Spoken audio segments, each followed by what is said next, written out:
Shalom, friends. We are at the end of the book of Numbers in the portions of Matot Maaseh. And as we conclude, the Lord begins to draw our attention to how we use language, how we interact with the human other, how we communicate within community and within the dynamic of human relationship, and also how we interact with and fulfill the words that we have spoken to the Lord Himself. In Numbers 30 and verse 2, we read this: "Whenever a man makes a vow to the Lord or swears an oath to obligate himself by a pledge, he is not to violate his word, but to everything coming out of his mouth." This is in regard to both a pledge made to the Lord and also a pledge made to our fellow man.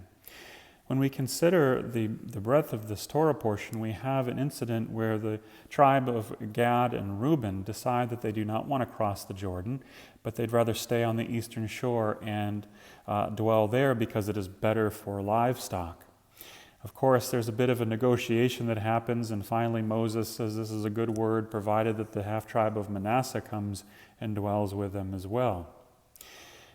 But Moses says, you must fulfill the vow that you made to your brethren in order to dwell in peace. Otherwise, this negotiation is null and void. How do we communicate with others, and why is it important to fulfill the words that we are speaking? The Hebrew word devar doesn't only mean word, as in a spoken word or a phrase, but it also means a promise, and it also means matter or a thing. Because the rabbis understand that how we speak influences the world around us. Not only the world around us, but the people around us. Not only the people around us, but our perspective and outlook as well. And if we think of the dynamic of language itself, language is not just verbal, but also subtle through body language. You can tell how somebody might feel about you depending on how they are turned towards you, or how they are looking at you, or how they addressed or walked away, or whatever it might be. Language is powerful. Language is dynamic.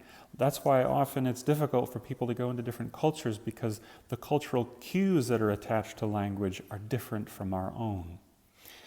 So when we think about language, it's important, and what the Torah is giving us is that it is important to say what we mean and mean also what we say.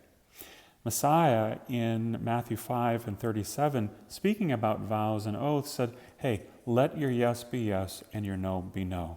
He is addressing a problem that happened, that was among the children of Israel at the time, when they would make these very grandiose vows based on the temple, based on Jerusalem, based on all of these things, and then they would not fulfill it.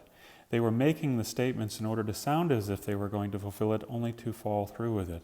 So Messiah is not forbidding a vow, and he's not forbidding an oath. We see Paul taking a vow. Also in Acts 21, we see other brethren taking vows as well. What Messiah is saying is, let your word be what it is. Let your yes be yes. Let your no be no. When we think about how language can affect the human other, language can tear up someone's life, or language can build up someone's life.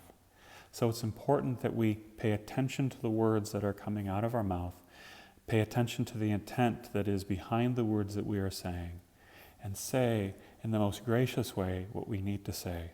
Sometimes those words are not well received, but let them always be salted, seasoned, and with grace and mercy and love toward the human other. Shabbat Shalom.